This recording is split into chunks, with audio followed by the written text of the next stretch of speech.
Hey, what's going on guys? It's Lewis here for a new video. In today's video we're going to be cleaning, flushing and restoring our cooling system. Three things we're going to need: cooling system cleaner, clean out and flush out all of the contaminants that may be in the system currently, to leave a nice foundation for us to put the coolant in. Deionized water, which is water that is a lot cleaner than the water that we will get from our taps, prevents limescale formation, etc.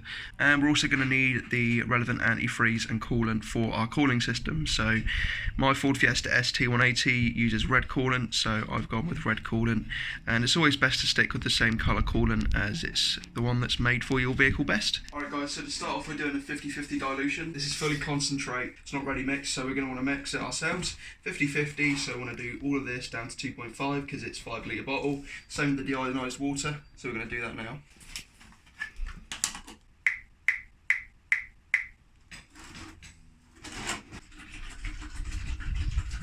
So 2.5 litres, so that's the antifreeze.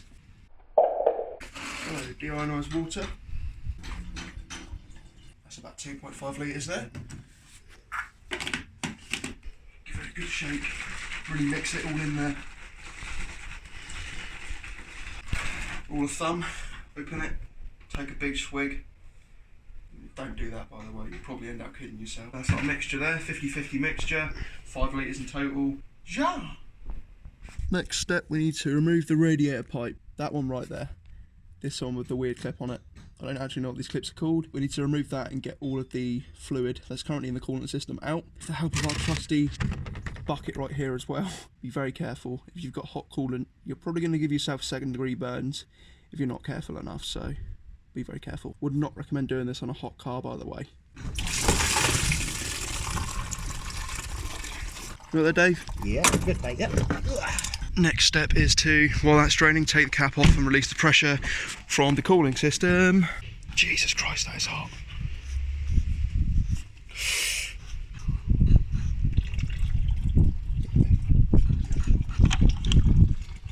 There we go. Put her up there, just let her drain completely. Vindaloo.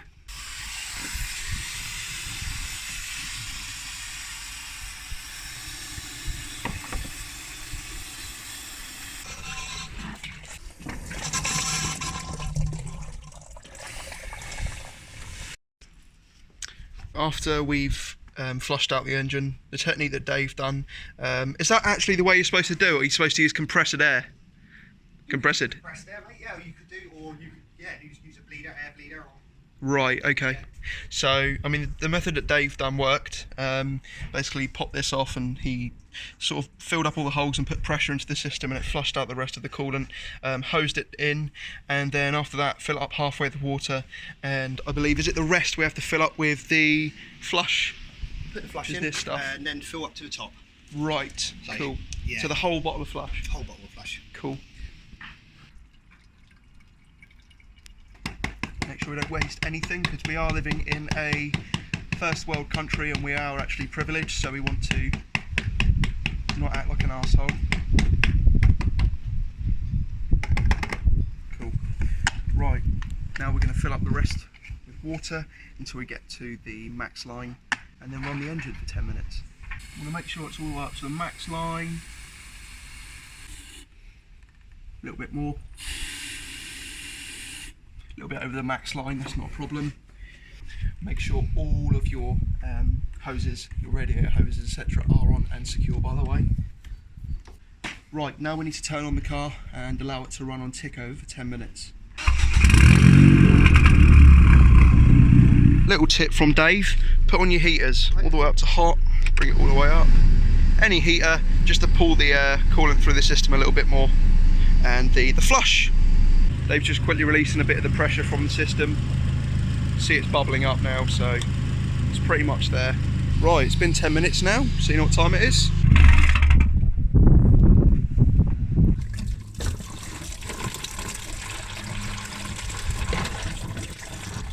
Right there, bud? Same method as before. Right, so we're going to attempt to sieve it into there so we can see what sort of crap has come out. So,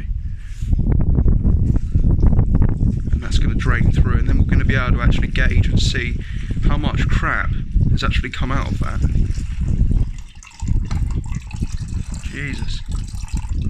This is actually lime scale as well from normal tap water that I had used to fill it up before, so I'm definitely never doing that again. You can see it all over the header tank as well. You can hear it dripping as well, yeah. Dave's made us a homemade funnel, a lot better than the funnel that I have, so we're going to pour it all in nice and slow and hold that in place while we do it. Make sure you put your radiator hose back on as well before you do this. Forgot to mention that. Right, so what we're going to do is start up the car in a second, allow it to pull through, and then we're going to fill it up even more because it's going to go into all of the channels, and we want to make sure that it all pulls through. I'm terribly sorry if this video is really blurry, by the way. I don't know why it's so blurry. I'm going to have to check out my focus settings on my camera. So, turn the car on, put the heater on, wait about 5-10 minutes, let it all pull through the system, then we're going to fill it up some more, all the way up to max line. So as you can see, it's dropping already. That's what we want. Pulling it through the whole system, and then we're going to top it back up, like I said, to the max line. As you guys can see, this is all of the remnants of what came out before. I'm pretty sure this is actually from the engine, and this is from all of the stuff that we've obviously done. It's sort of pulled through a little bit, but a little bit maybe the dirt from the bucket as well, but yeah, I'm pretty sure that is actually from the engine too, from the cooling system and the radiator and all the clumped up crap that's built up in it over the past sort of 27,000, 28,000 miles. Alright guys, so it's very loud here, but what you want to do is make sure the fan turns on so it pulls it through the whole system. Alright, so the best way to do this, what we found is have the heater on and rev it up to about 2.5, 3k, hold it there for about half a minute at a time, and do that a couple of times, and it should eventually turn on the fan, pull it through the system. After that, you want to turn off the car, leave it for about 10-15 minutes, allow it to set, and then fill it up again to the max line. So Dave dared me to drink this, so I'm going to do it. Got a fishy, like, sweet taste to it.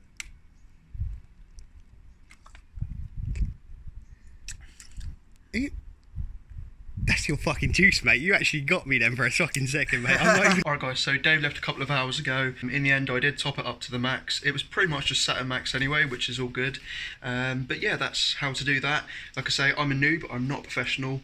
If you want professionals' advice, do not follow me. This is how I would do it, this is how it works.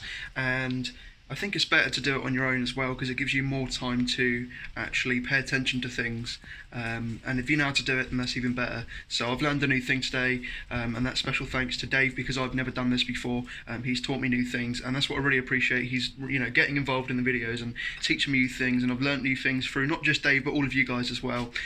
So yeah, this whole thing is a big learning process, and I can't enjoy it possibly any more than I am right now. So awesome stuff.